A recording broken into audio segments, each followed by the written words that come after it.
Good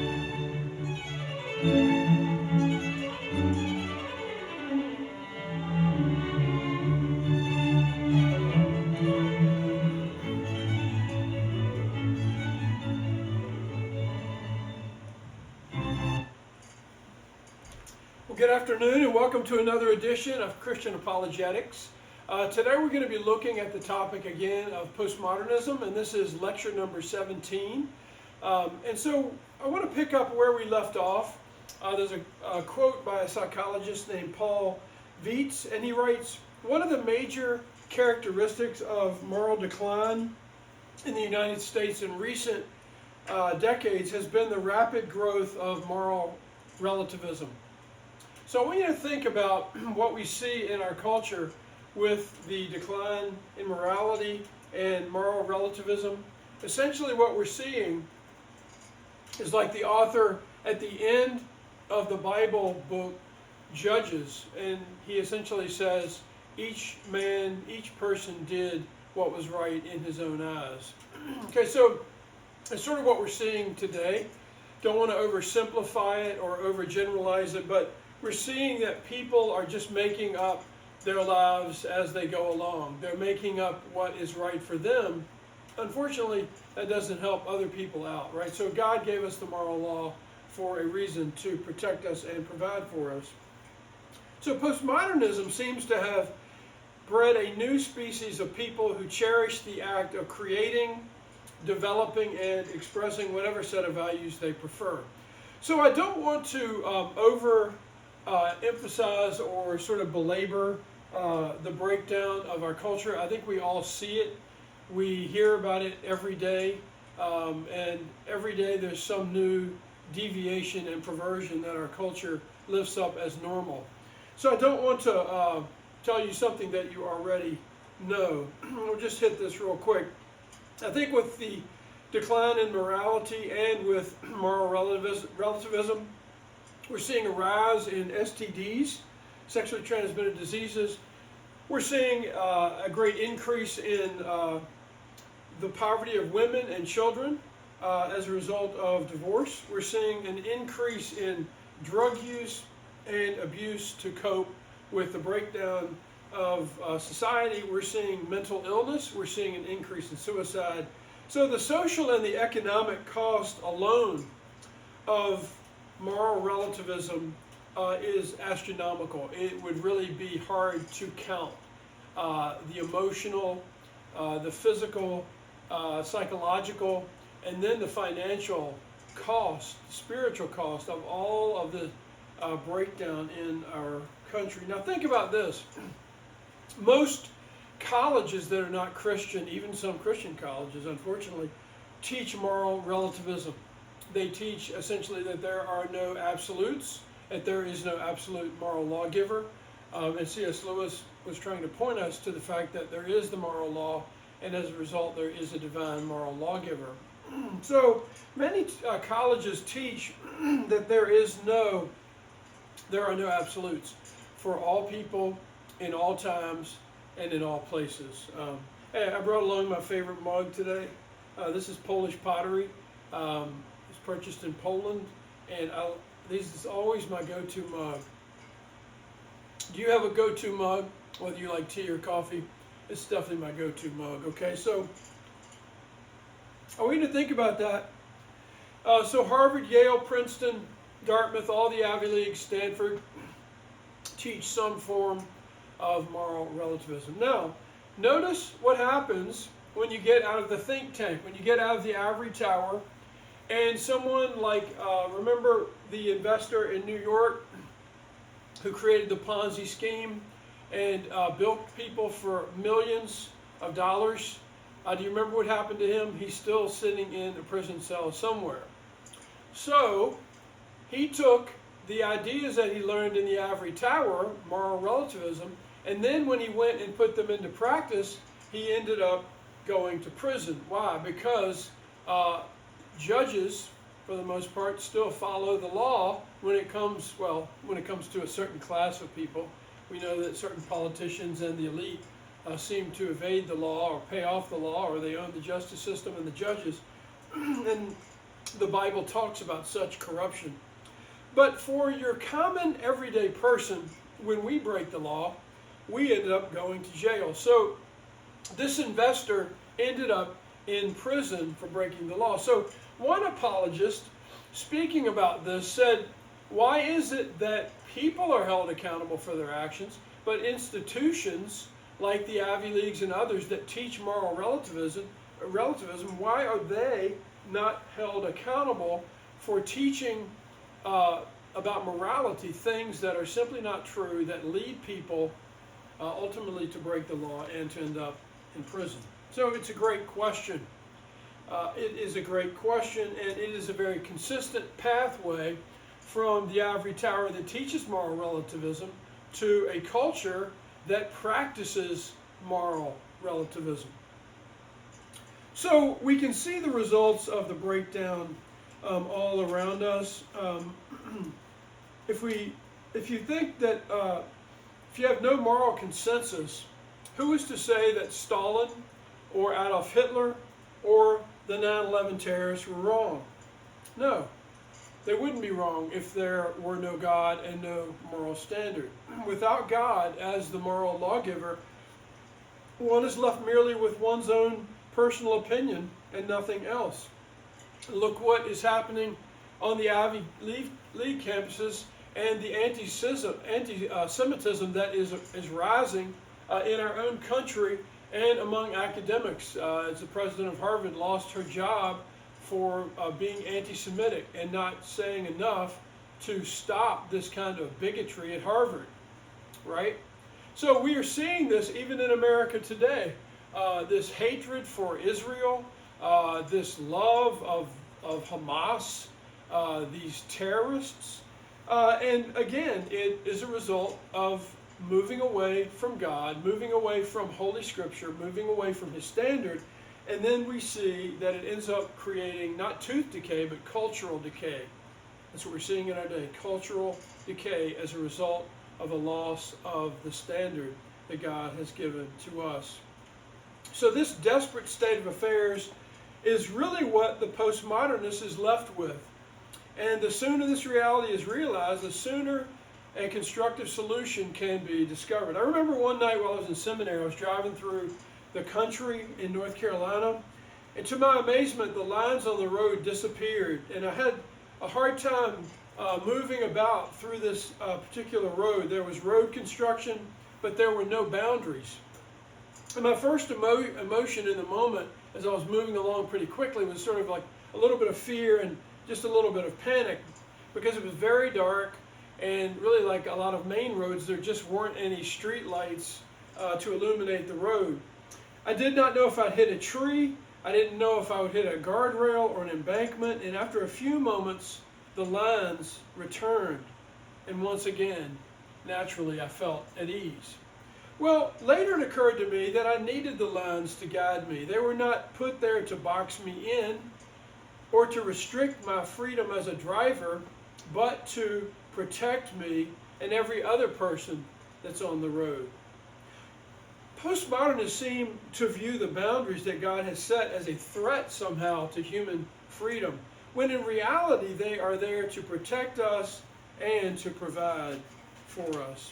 In our country, we see more and more reminders of moral relativism, and these are statistics that I'm sure could be updated, but the postmodern ethos has assisted in breeding a generation where over 50% of marriages will end in divorce, and where 50% of American children come from broken homes.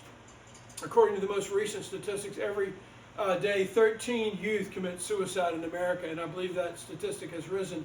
16 people are murdered, 16 teens, 1,000 teenagers become mothers, 100,000 children bring a gun to school, 2,200 drop out of school, and 500 begin using drugs.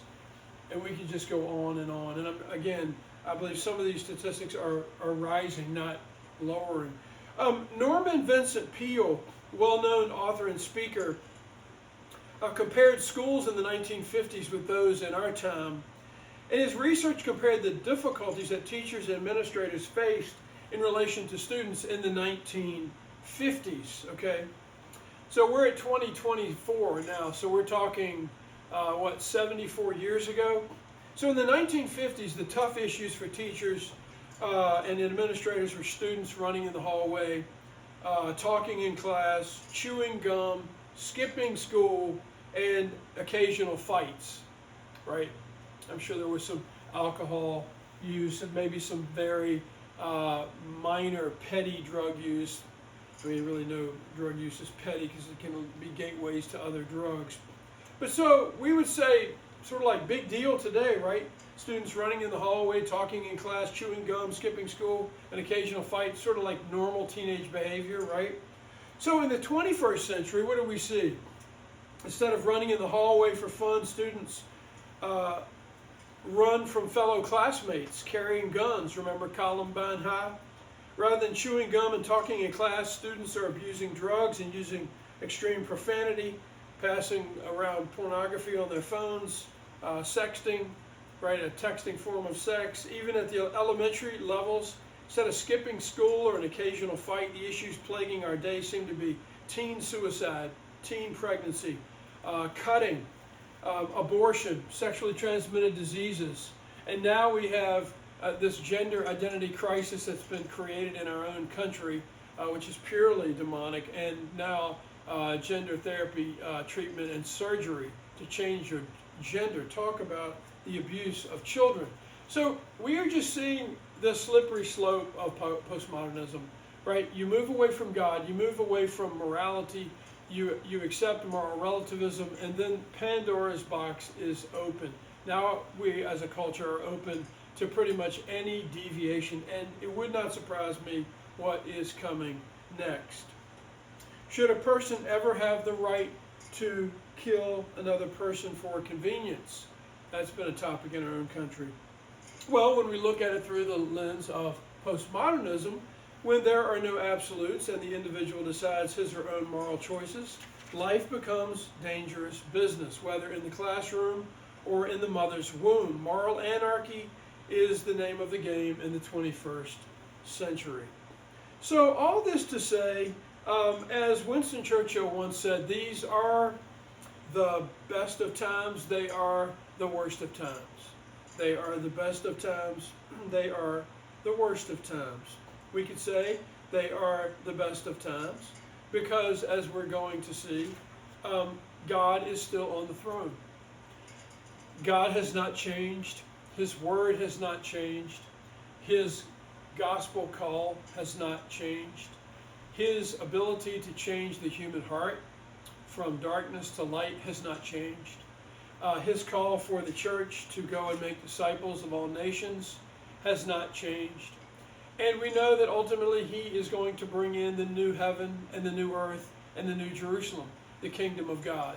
And we know that as believers, the kingdom is within you, right? Jesus said that. Once you become a believer, the kingdom of God is within you. So God has already begun his kingdom, but we are living in a world that is fading away.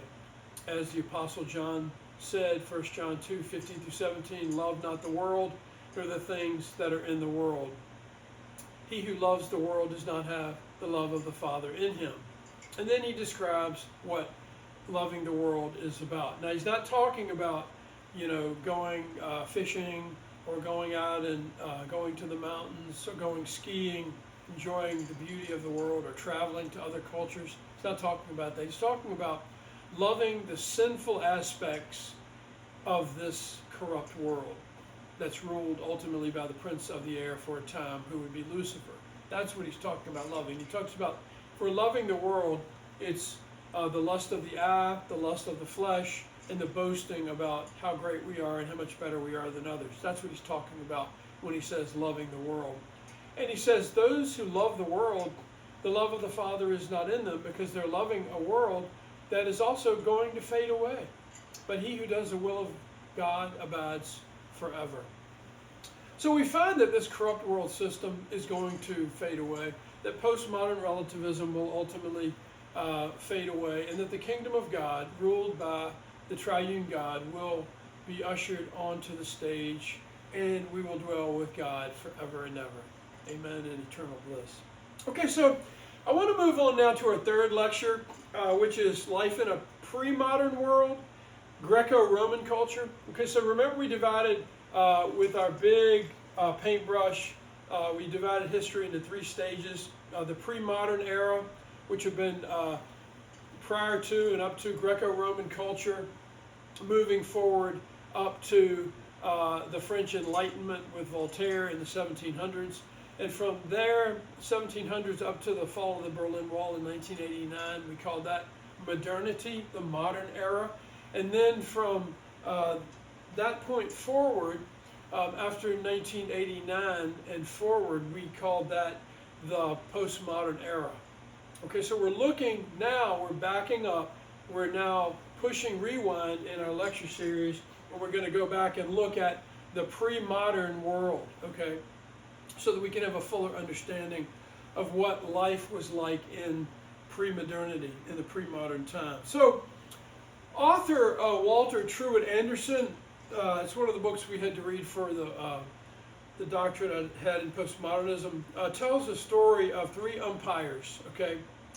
The first umpire, right, this is someone, if you don't know what an umpire is, someone that's judging, a football game, a baseball game, looking out to see, is the ball out? Was that ball a foul?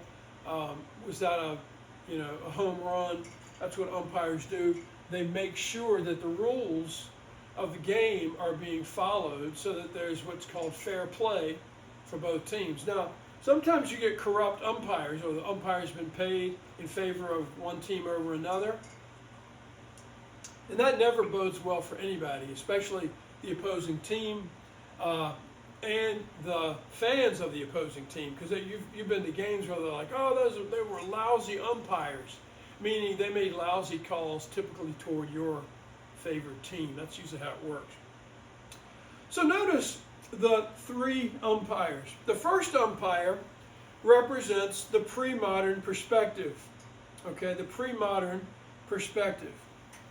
Now you'll have to kind of probably pause this lecture and think about this, because if you don't know what pre-modern and modern and postmodern are, you'll have to do a little, you have to think about it a little bit. I had to think about it when I first read this. Pre-modern perspective represented by the first empire. There are balls and there are strikes, and I call them the way they are. Okay, what's that? That is objective truth. That's verifiable. Okay, it's sort of like if you've ever watched a tennis match and they have the playback, and you'll see the ball, if they want to make sure it was either inside the line so that it could be counted as fair play, or it either hit the line or it was outside the line. So you ever seen the pre-play? It'll go bing, bing, bing, bing. It'll just keep, and they'll just keep showing it until you actually see, oh, it just skimmed the line, so it was in, right? So the first umpire represents the pre-modern era. There are balls and there are strikes, and I call them the way they are. It's objective truth. It's verifiable. Okay? How about the second umpire? This represents the modernist perspective. The modernist umpire says, I call them the way I see them. I call them the way I see them. Okay? So this would be, instead of objective truth, this would be rationalism. Like we said with Voltaire, it's what, instead of science, it would be scientism, right? Instead of looking at observable fact, it would just be reading into observable facts theories that may or may not be true. So the second umpire, representing the modernist perspective, says I call them the way I see them. This is rationalism. What I see, from my viewpoint, is what exists, whether it's true or not, okay? So the third umpire represents the postmodernist claim, and that's what we're looking at in this lecture series. These few lectures we're looking at lately, the postmodernist claim. Here's that umpire would say they are nothing until I call them. They are nothing until I call them. So this is the perspective we've been looking at. We make up the rules as we go along. Truth, according to postmodernism, is subjectively called into existence. It is whatever is decided at the given moment. There are no fixed absolutes or norms. Okay, so the pre-modern umpire, the first umpire we looked at, to say that there are balls and there are strikes, I call them the way they are, implies that knowledge is certain. I can know that absolute truth exists. In this case, the concretes are the balls and the strikes, and since objective truth can be realized, this frees the umpire up to call them as they are. Does that make sense? Without having a question of whether there are rules that apply to the game. In stark contrast to this, the postmodernists would deny the rules altogether and say that what really counts is subjective human opinion, not fact. Well, you remember what I said earlier on in a previous lecture when I talked about what's going to follow postmodernism? You had pre-modernism, you had modernism, you had postmodernism. Well, they believe what's going to follow postmodernism is called posthumanism. Okay, the blending of the human with the machine. We are already seeing this in rapid, speedy form, right? With AI, with artificial intelligence. You can do research on it. There are really some really informative shows on artificial intelligence, and it is the wedding of the human with the machine. But what we are seeing now is the machines will end up taking over and displacing lots of jobs that humans are already doing. So if you, when we were in France, I believe on the first sabbatical, they already had the kiosks at fast food restaurants where you go in and do the touchpad. I hadn't seen that. It didn't come here to the United States till quite a few years later.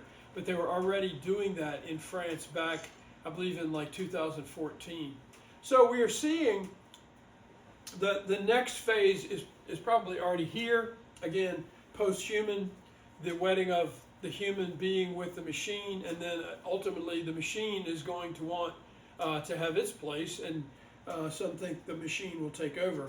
Ultimately, we have to remember that God is still in control. So we find that during the next several lectures, we're going to look at the pre-modern era. We will use a broad brush as we survey some of the events and influential thinkers from the Greco-Roman time up to the French Enlightenment.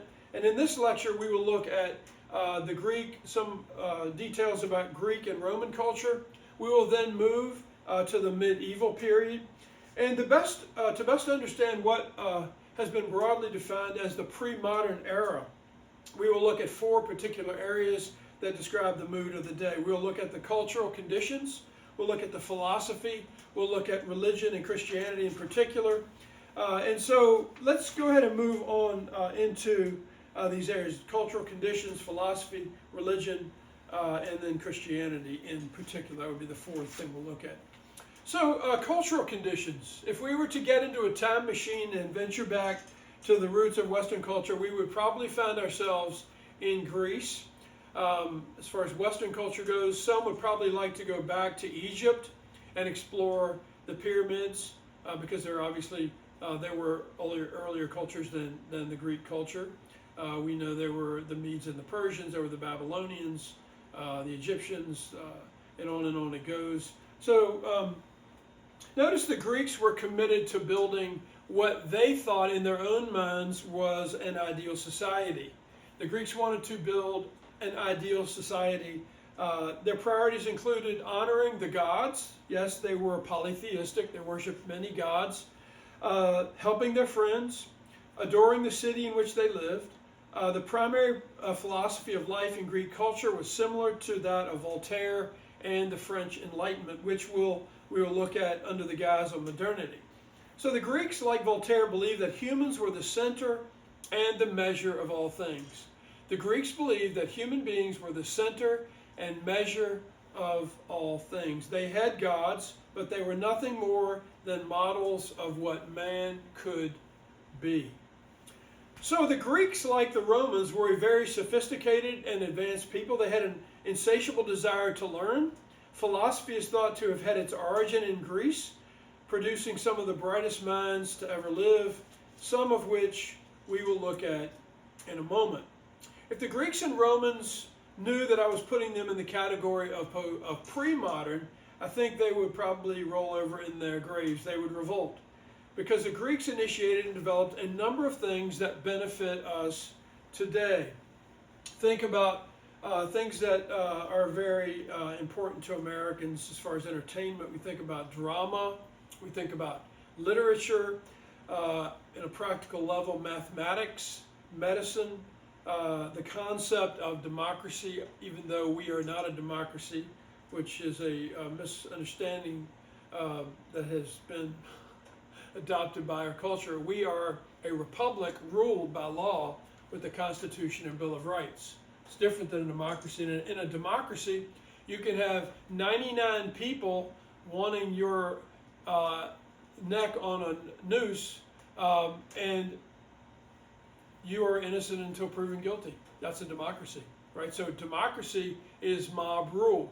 In a republic ruled by law, you are innocent until proven guilty, and if you commit a crime or appear to have committed a crime, then you are taken into, right, you have a trial, a court of law, and you're judged by the law and a group of your peers, which would be a jury. Okay, so that's supposed to be how it works. So, but the concept of democracy we get from the Greeks. They laid the foundation for the study of biology, physiology, and anatomy. Psychiatry and tax, finance, Medicare also found their origins in Greek culture.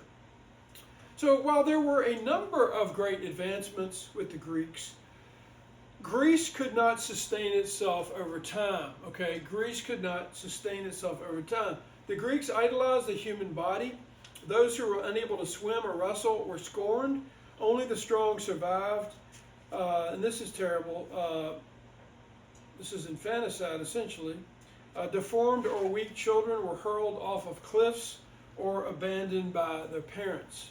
7-year-old boys were sent off to learn war, and over time the government became a bureaucracy bound in red tape with 218 taxes. Well, I'd say they have nothing on us today in America, right? There were even taxes on their tax receipts. The Beatles would sing about this years later, referring to their own country's taxation in their song, Mr. Taxman. Whether God judged Greece directly or allowed her to fall from within, her demise was sure, certain, and inevitable. With the decline of Greek culture, the next great empire to emerge was the Roman Empire. Okay, so Greece fell and gave way to Rome. That's why we call it the Greco-Roman Empire, right? It was a continuation of Greek culture and Greek ideas. One way to conquer a culture without the sword is enculturation. This has happened throughout history, and this essentially is what happened to Rome. Rome was enculturated, essentially. They were obsessed in many ways with Greek culture. So with the decline of Greece, it is absorbed Greek culture, Greek ideas, Greek thoughts, the whole idea of polytheism and house gods. All of this is adopted by the Romans. So you could ask an important historical question at this point. Who really conquered who, right? Who conquered who here? Did the Greeks conquer the Romans, or did the Romans conquer the Greeks? Or did they sort of simultaneously conquer each other? That would be a good question to ask, okay? And to find an answer for. So, with the decline of Greek culture, the next great empire to emerge was Rome. The Roman Empire under Julius Caesar would dominate not only Italy, the boot, right, but the territory from England to Jordan. Over 2 million square miles bowed before Rome. The Romans were a proud, advanced, decadent people. If you've ever been to Rome, you've probably been to the Colosseum, and there the gladiators would fight to the death. 50,000 Romans and more would gather at one time in the Roman Colosseum. Romans loved blood as entertainment, as sport. They loved violence, and in the Colosseum they seemed to relive the glory of Roman conquests. Now, the Romans did not come into your city. They had an interesting way of gaining territory. They did not come into your town and ask you if you wanted to join them. They took you by force. Okay? Talk about imperialism. They didn't give you a choice. They came in and took you over.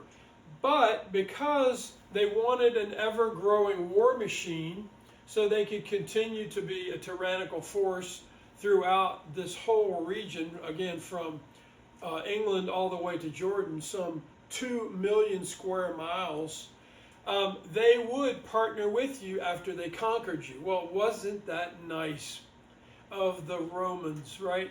To conquer you and then offer you a little piece of the booty, right? A little piece of the pie, a little piece of their spoils. So what their thinking is that once they conquered you, they could sort of create somewhat of an amicable relationship with you so that they could employ your sons as soldiers. You see how they operated? So they didn't give you a choice of whether you wanted to be a Roman town or a Roman outpost. They conquered you, and then they set up their own government, and then they tried to integrate you into that. Interesting form of tyranny, isn't it?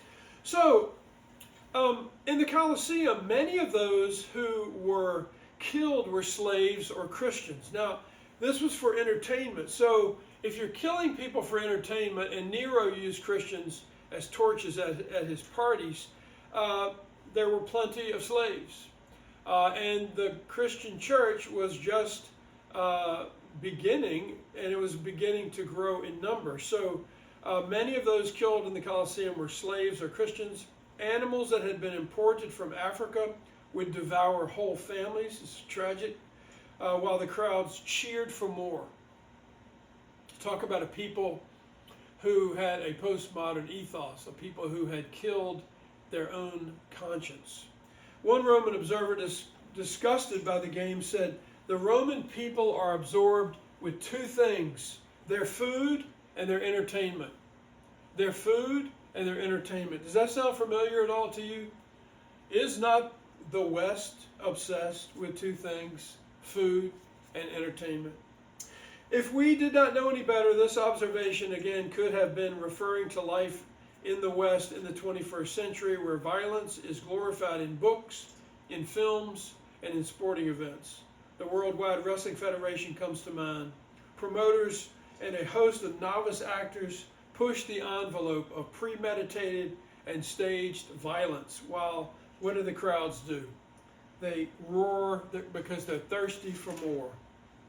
The only real difference between the gladiator games and the modern day examples is that the Romans actually took the lives of those that they were mistreating in their entertainment.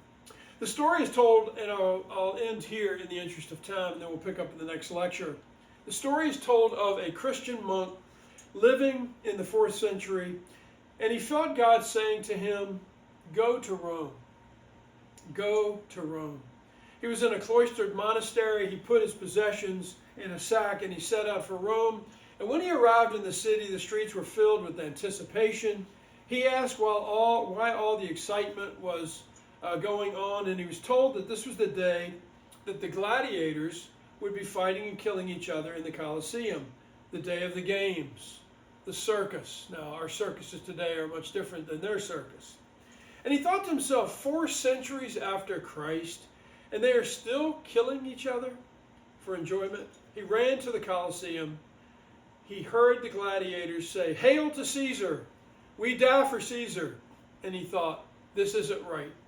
He jumped over the railing, went out into the middle of the field, stepped between the two gladiators. He held up his hands and said, "In the name of Christ, forbear. In the name of Christ, stop. In the name of Christ, end this chaos," right? The crowd protested and began to shout, "Run him through! Run him through!" A gladiator came over and hit him in the stomach with the back of his sword. It sent the little monk sprawling into the sand. He got up, the little monk got up and he ran back and he said it again. In the name of Christ, stop. In the name of Christ, forbear.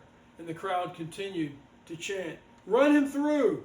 One gladiator came over and plunged his sword through the little monk's stomach, and he fell into the sand, which began to turn crimson with his blood. One last time he gasped, in the name of Christ, forbear. In the name of Christ, forbear. Well, at that moment, something unique happened. A hush came over the Colosseum. 80,000 people. Soon a man stood and left, and then another, and more. And within minutes, 80,000 people had emptied out of the arena. It was the last time the gladiatorial contest would take place in the history of the Roman Empire. Despite their inhumanity, the Romans were incredibly advanced. Okay, so despite their inhumanity toward slaves, toward their fellow man, toward the countries that they conquered, and especially their inhumanity toward Christ and toward the Christians, the Romans were an advanced people. 1 million people filled Rome itself with a dozen languages ringing out in its corridors. The Pantheon celebrated the gods of the empire. Obviously, that's not an advancement. Romans were separated by class, with the rich dwelling in flats. On the bottom floor, the lower classes lived on the top floor. Now, isn't that interesting? That's sort of changed over now. In the cities, the rich would want to live on top so they'd have a better view, and they'd put the lower classes on the lower level and in the basement, right? Things have changed. That's kind of like it used to be that land by the sea was cheap. No one wanted to live by the ocean because they wanted to farm. Now it's just the opposite as far as cost. So Romans built aqueducts that brought water in from mountain springs. The rich had water piped through directly into their homes. So yes, the Romans had indoor plumbing. Those with financial means enjoyed public baths with heated water and full body massages. Roman living was very comfortable by modern standards. They enjoyed luxuries from the ancient Near East to the British Isles. And the Romans built 50,000 miles of paved highways with 200,000 miles of roads to the outskirts of their conquest. Now, these were not roads you could drive a Ferrari on like they do today, or a Lamborghini, but they were roads nonetheless. Caesar could travel 800 miles, get this, in just 8 days. Caesar could travel 800 miles in just 8 days. His postal system was equal until the dawn of railroads. There were a number of things that we can thank the Romans for. Much of what makes up our modern cities is a product of Roman Empire.